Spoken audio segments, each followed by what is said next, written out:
ஜீவவசனம் கூறுவோம், சகோதரரே சேர்ந்தே எக்காலம் ஊதுவோம்.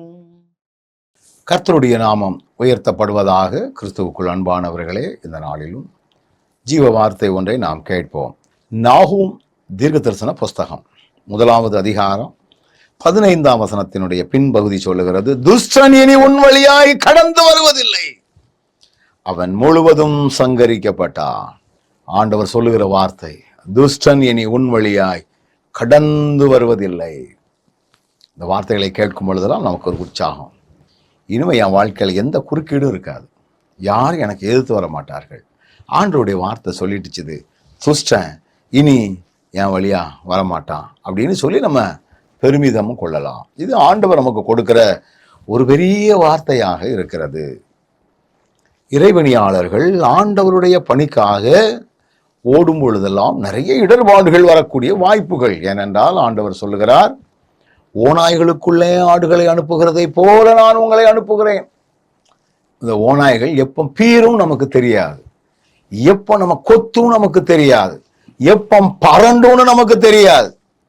அதனாலதான் ஆண்டு சொல்றாரு, இப்ப நான் உங்களை அனுப்புறதுனால துஷ்டன் இனி உன் வழியாய் கடந்து வருவதில்லை, அவன் முழுவதும் சங்கரிக்கப்பட்டான். கர்த்தருடைய பிள்ளைகளுக்கு ஆண்டவர் கொடுக்கிற மிகப்பெரிய பாதுகாப்பு அதுதான். அன்னைக்கு நினிவேயினுடைய மக்கள் கொடூரமானவர்கள். அதனாலதான் யோனா பயந்துகிட்டு தர்ஷீசுக்கு ஓடனான். இங்க துஷ்டன்கள் சங்கரிக்கப்பட்டாச்சுது. அதனால யோனாவினுடைய வார்த்தைகளை கேட்டு முழுமையான ஒரு மனமாற்றம் அங்கே வந்தது. வைராக்கியம் இல்லாமல் முரட்டாட்டம் எல்லாம் மாறி தங்களை தாழ்த்தி மனம் திரும்பினதாக நினிவே மக்களை குறித்து சொல்லப்பட்டிருக்கிறது. இந்த நாகூம் தீர்க்கதரிசன புஸ்தகமே நினிவேயின் பாரம் என்று ஆரம்பிக்கிறது. அவனை ஆண்டவர் சொல்லுகிறார், துஷ்டன் இனி உன் வழியாய் கடந்து வருவதில்லை.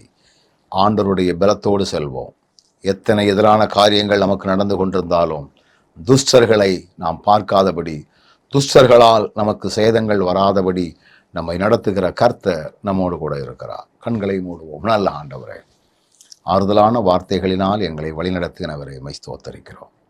தொடர்ந்து உம்முடைய கரம் கிருபை எங்களை தாங்கட்டும். இயேசுவின் நாமத்தில் ஜெபிக்கிறோம் நல்ல பிதாவே, ஆமென்.